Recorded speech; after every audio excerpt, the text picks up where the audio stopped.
जय हिंद। नमस्ते दोस्तों, कैसे हो आप लोग। आशा करता हूँ आप लोग अच्छे होंगे।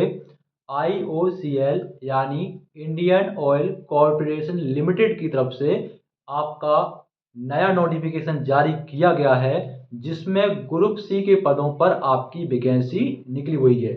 ग्रुप सी यानी क्लर्क के पदों पर आपकी ये वैकेंसी निकली हुई है। ठीक है। और अगर आप चाहते हैं कि अपने स्टेट में आपको जॉब करने का मौका मिल जाए, ऑफिस वाली जॉब मिल जाए और सैलरी भी अच्छी खासी हो और कंपटीशन भी ना के बराबर हो, तो आपके लिए ये वैकेंसी बिल्कुल फिट बैठती है। तो जानते हैं इस वैकेंसी के बारे में, और IOCL के बारे में आप अच्छे से जानते होंगे। जितना भी आपका पेट्रोल डीजल होता है, ठीक है, एक आपका IOCL है और भी आपका कंपनी है जो आपका पेट्रोल डीजल निकालती है। ठीक है। एक जैसे इंडियन ऑयल है, तो उन्हीं उन्हीं में आपका क्लर्कल पोस्ट पर आपकी ये भर्ती निकली हुई है, जिसमें आपका स्टेट में पोस्ट है। अपने स्टेट में भी कर सकते हो, अदर स्टेट में भी कर सकते हो। तो स्टेट वाइज पोस्ट निकली हुई है, लेकिन कट ऑफ आपकी इंडिया लेवल की बनेगी। ठीक है। तो जानते इस भर्ती के बारे में, ना के बराबर कंपटीशन है। ठीक है। और सैलरी तो बढ़िया बढ़िया सैलरी है। तो जैसे कि मैं बताया, इंडियन ऑयल कॉर्पोरेशन लिमिटेड पर आपका ग्रुप सी का ये आपका वैकेंसी निकला हुआ है। पद देख लो, तो पद है आपका जूनियर ऑपरेटर का, फिर है आपका अटेंडेंट का, फिर है आपका बिजनेसमैन अटेंडेंट का। तो ये जो तीन पोस्ट हैं, इन तीन पोस्टों पर आपकी वैकेंसी निकाली गई है। ठीक है। ये जो दो पोस्ट है ग्रुप सी की है, लेकिन जो बिजनेस वाली है ये आपकी ग्रुप बी का पोस्ट है, बिजनेस अटेंडेंट वाला। ठीक है। टोटल 467 पोस्ट पर आपकी ये वैकेंसी निकली हुई है। अगर आप ये सोचो कि भाई इसमें पोस्ट तो बहुत कम है, लेकिन दोस्त कंपटीशन इसमें ना के बराबर है, आप पोस्ट पर मत जाओ। आप देखो कंपटीशन कहाँ है। वैकेंसी ज़्यादा निकलती है तो उसमें कंपटीशन भी ज़्यादा रहता है, यहाँ वैकेंसी कम है तो कंपटीशन भी ना के बराबर है। और ये भी तो देख लो क्वालिफिकेशन क्या है, फिर बात करेंगे। ठीक है। तो बात कर लेते हैं इसके ऑनलाइन डेट के बारे में।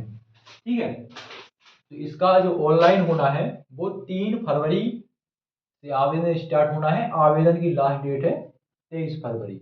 और इसमें अच्छी बात यह है कि आपका आवेदन होगा, लास्ट डेट होगा, और आपका एग्जाम डेट भी तुरंत आपका होने वाला है। मतलब आपको इसका जो एग्जाम है वो आपका अप्रैल में होने वाला है। यानी आपका मुश्किल से जनवरी चल रहा है तो अप्रैल मतलब 2 महीने, 2 ढाई महीने आपको आसानी से मिल जाएंगे। तो ये बहुत अच्छी बात है कि आपको किसी भी एग्जाम की प्रिपरेशन के लिए 2 ढाई महीने मिल रहे हैं, तो अच्छी बात है। अब अदर वैकेंसी जैसा नहीं है कि वैकेंसी निकालते हैं और एक साल साल डेढ़ डेढ़ साल बाद एग्जाम करा रहे हैं। ठीक है। तो ये आपका बहुत अच्छा चांस है, इसमें आवेदन जरूर करना है। ठीक है। फीस लगना है आपका जनरल OBC EWS का 300 रुपये। ठीक है। SC ST का 1 भी रुपये नहीं लगेगा। बात करें एज के बारे में, तो एज 18 से 26 वर्ष होना चाहिए। तो इसमें आपका उम्र सीमा भी अच्छी खासी है, 18 से 26 वर्ष होना चाहिए। और अगर आप रिजर्व कैटेगरी में आते हो जैसे कि OBC कैंडिडेट, तो 3 वर्ष की छूट है। और अगर आप SC और ST कैंडिडेट हो तो 5 वर्ष की छूट है। ठीक है। इसके अलावा जो आपकी एज काउंट की जाएगी वो 31 जनवरी 2025 से काउंट की जाएगी। तो किसी को डाउट हो भाई मेरा एज इतना है, इतना मेरा डेट ऑफ बर्थ है, तो 31 जनवरी 2025 से आप अपना एज काउंट कर सकते हैं। बात करते हैं सैलरी और क्वालिफिकेशन के बारे में और आपका सिलेक्शन प्रोसेस के बारे में। तो क्वालिफिकेशन आपका जो है, इसके लिए जूनियर ऑपरेटर के लिए आपका 10वीं पास है। ठीक है। अटेंडेंट के लिए 12वीं पास है। और बिजनेस अटेंडेंट के लिए ग्रेजुएशन है। तो जो आपका जूनियर ऑपरेटर का पोस्ट है, इसमें आपका 10वीं पास प्लस आपका ITI सर्टिफिकेट मांगा गया है, प्लस 1 साल का एक्सपीरियंस भी मांगा गया है। ठीक है। इसके लिए जूनियर ऑपरेटर के लिए। अब जो ITI मांगा गया है वो कौन सी ट्रेड में मांगा गया है, तो पहली ट्रेड है वायरमैन की, दूसरी है इलेक्ट्रीशियन की, और तीसरी इलेक्ट्रीशियन मैकेनिक की, इलेक्ट्रॉनिक मैकेनिक होता है एक, और इलेक्ट्रॉनिक की है। पांचवी है इंफॉर्मेशन टेक्नोलॉजी की, फिटर वाला भी अप्लाई कर सकता है, वायरमैन वाला, इलेक्ट्रो मैकेनिक वाला। ठीक है। और मैकेनिक का भी अप्लाई कर सकता है। तो ये जो पोस्ट मैंने बताई, इन पोस्ट वाले कैंडिडेट जूनियर ऑपरेटर के लिए अप्लाई कर सकते हो।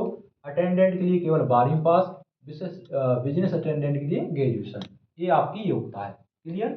सिलेक्शन प्रोसेस देख लो। तो सबका सिलेक्शन प्रोसेस, जैसे कि 3 पोस्ट है तो तीनों पोस्टों का सिलेक्शन जो होगा वो अलग अलग होगा। तो जिसमें ज़्यादा पोस्ट है यानी जूनियर ऑपरेटर का, तो मैं उसका आपको बता रहा हूँ। ठीक है, ये जो एग्जाम पैटर्न है जूनियर ऑपरेटर का है। तो इसमें जीके के रहेंगे 10 प्रश्न, चार विषय से प्रश्न पूछे जाएंगे। जीके के 10 प्रश्न रहेंगे, मैथ के 20 प्रश्न रहेंगे, रीजनिंग के 20 प्रश्न रहेंगे, और साइंस प्लस जिस ट्रेड में आपने आरटीआई किया हो उस ट्रेड के आपके 50 प्रश्न रहेंगे। तो ये अच्छी बात है कि हमने जो आरटीआई किया है तो वहां से आपके प्रश्न पूछे जा रहे हैं। तो जो आरटीआई किया होगा जिस ट्रेड में, उस ट्रेड के 50 प्रश्न रहेंगे, यानी टोटल आपके 100 क्वेश्चन रहेंगे, 100 अंक के रहेंगे। टाइम आपको अच्छा खासा 2 घंटे का इसमें मिल जाएगा। नेगेटिव मार्किंग इसमें नहीं है, तो 100 में से 100 लगा सकते हो, तो ये भी और अच्छी बात है। ठीक है, ठीक है, तो ये आपका पूरा सिलेक्शन प्रोसेस। बात कर लेते हैं सैलरी के बारे में। तो इन हैंड सैलरी इसमें 23,000 कुछ रुपए है, और सब अलाउंस मिलाओगे तो आपकी सैलरी 45,000 प्लस आपकी आसानी से बन जाएगी, वो भी आपके खुद के राज्य में। ठीक है, क्योंकि इसकी पोस्टिंग जैसे उत्तर प्रदेश है तो कानपुर में होगी, बड़े बड़े शहरों में है। ठीक है, और भी कुछ इस भर्ती से रिलेटेड आपके डाउट हो तो बेझिझक आप कमेंट बॉक्स में पूछ लेना, और चैनल को सब्सक्राइब भी कर सकते हो वीडियो अच्छा लगा हो तो। ये बहुत ही अच्छा वैकेंसी है। सबसे अच्छी बात यह है कि इसमें आपका जो टाइम है यानी आपका सिलेक्शन है वो बहुत जल्दी हो जाएगा और आसानी से हो जाएगा। जैसे कि उन्होंने एग्जाम डेट दे दिया तो उनका ज़्यादा फॉर्म नहीं पड़ते हैं, तो एग्जाम वो जल्दी करा लेते हैं। और ऐसा थोड़ी कि ये वैकेंसी बार बार निकलता ही रहता है, कभी कभी ये वैकेंसी निकलता है। ठीक है, अप्रेंटिस का वैकेंसी निकलता है, तो अप्रेंटिस वाले जो किए होंगे, अप्रेंटिस वालों को इसमें छूट मिल जाएगी। ठीक है, और थोड़ा बहुत इसमें शायद फिजिकल भी है, वो ना के बराबर फिजिकल है और ना के बराबर मेडिकल है। ठीक है, थोड़ा कंप्यूटर भी चला के देखेंगे, नॉर्मल ऐसी चीज़ है, तो मेन चीज़ आपका यही है। ठीक है, ठीक।